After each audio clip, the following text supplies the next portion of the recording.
Hello everybody. If you want to read all the stories in full, please go to www.steveuk.blog. Thank you. Short story 196, The Flat Above the Cafe. The rain hammered against the window panes, a relentless drumming that filled the tiny flat with a melancholic rhythm.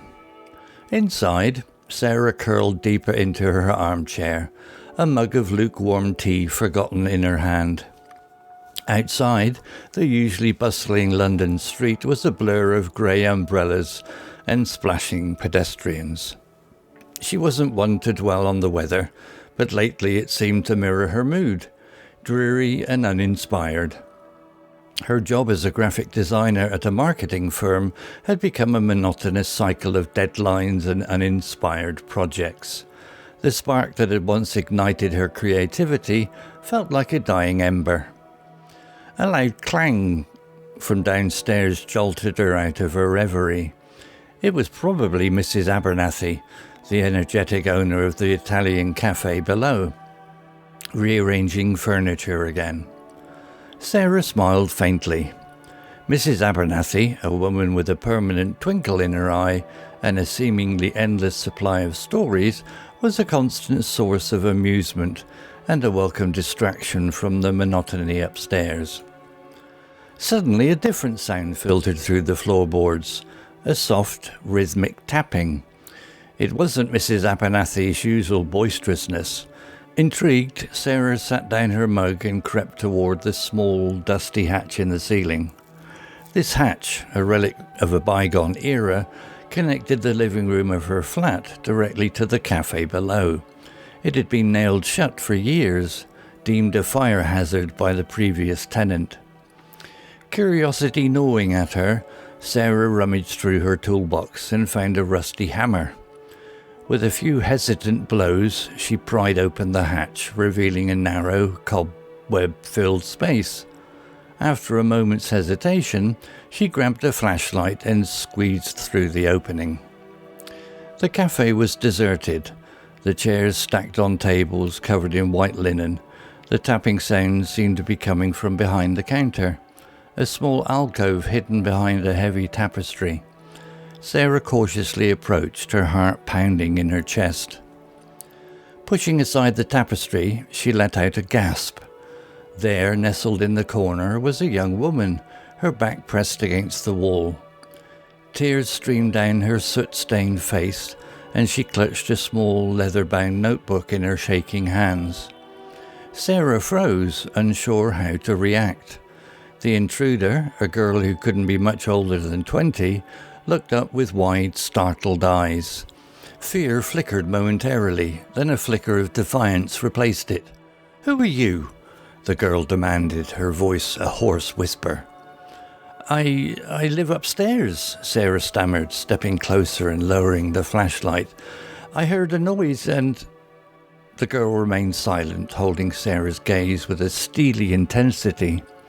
Finally, Sarah made a decision. "Look," she said gently, "you seem scared. Do you want to come upstairs with me? We can talk." Hesitantly, the girl nodded. Sarah helped her out of the alcove, noticing a paint-splattered backpack slung over her shoulder. As they climbed the rickety stairs to the flat, a strange, earthy scent filled the air, the smell of fresh paint. Once inside, Sarah offered the girl a seat and a warm towel. The girl, introducing herself as Lily, slowly began to unwind. She explained that she was an art student, struggling to make ends meet and pay rent. Desperate for a quiet space to work, she had stumbled upon the abandoned hatch while exploring the cafe one evening.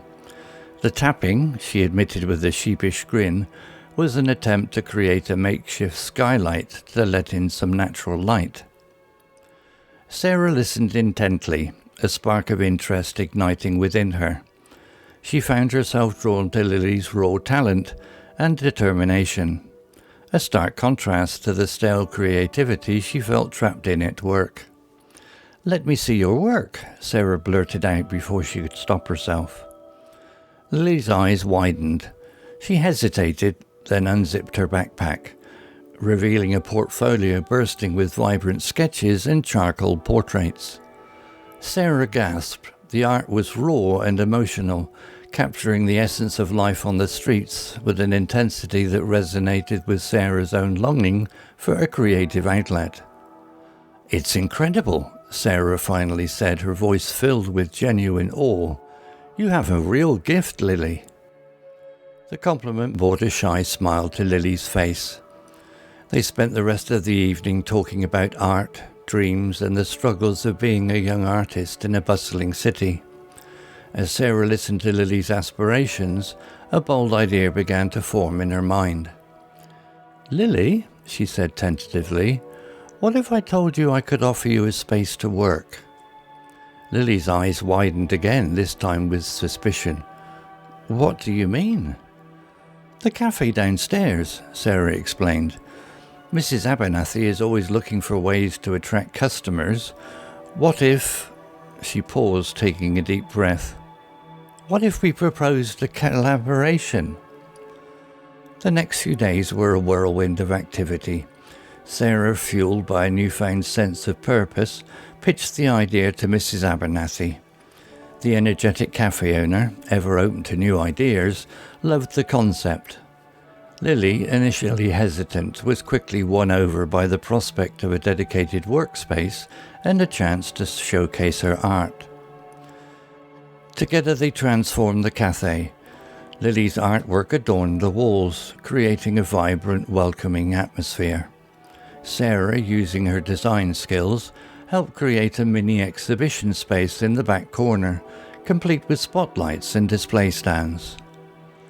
The night of the opening arrived and the cafe buzzed with excitement. Local artists, students and curious residents packed the space. Lily, her nervousness replaced by an excited glow, stood beside her paintings, answering enthusiastic questions. Sarah, watching from the corner, felt a sense of accomplishment she hadn't felt in years. This wasn't just Lily's success, it was theirs. The experience had reignited Sarah's own creative spark, reminding her of the power of collaboration and the joy of chasing dreams. As the night wore on and the cafe echoed with laughter and discussions about art, Sarah knew this was just the beginning of something special. The flat above the cafe, once a lonely haven, had become a launching pad for dreams, a testament to the power of a chance encounter and a shared creative spirit. Vocabulary notes. Melancholic rhythm, adjective and noun. This describes a slow, sad beat. The rain creates a rhythm that matches Sarah's gloomy mood. Monotonous cycle, adjective and noun. This refers to something that is repetitive and boring. Sarah's job feels like the same tasks over and over again. Reverie, noun. This is a state of pleasant daydreaming. Sarah is lost in thought about her lack of creativity. Boisterous, adjective. This describes someone who is loud and energetic. Mrs. Abernathy brings a lively energy to the story. Cobweb-filled, adjective. This means covered in cobwebs, which are the webs of spiders. The hatch has not been used in a long time. Alcove, noun. This is a small recess in a wall. The tapestry hides a small alcove in the cafe. Soot-stained, adjective. This means stained with black soot, which is a product of burning. Lily's face is dirty from hiding.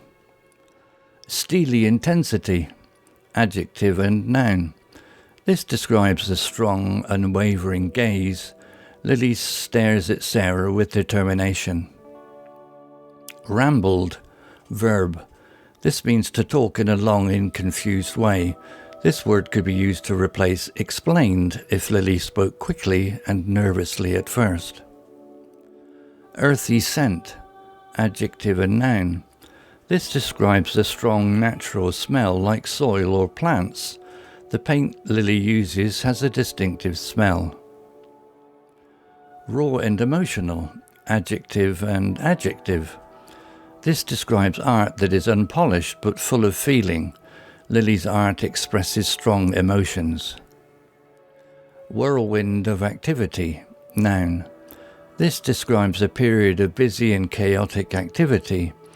Sarah and Lily are very busy getting ready for the opening.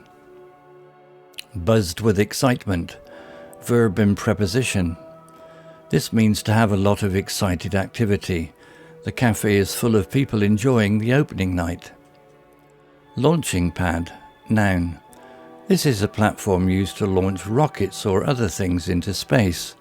Here, it metaphorically refers to a starting point for something successful. Story written by Google Gemini AI. Images created by Copilot AI. To read all the stories in full, please go to www.steveuk.blog. Thank you. Hello, this is Steve. If you enjoyed the story, please would you take the time to leave a meaningful comment and click on the like icon. If you want to know when the next story has been uploaded, please click on the notify bell icon to be notified. If you haven't already, please subscribe to my channel and tell your English learning friends so they can benefit too. Thank you.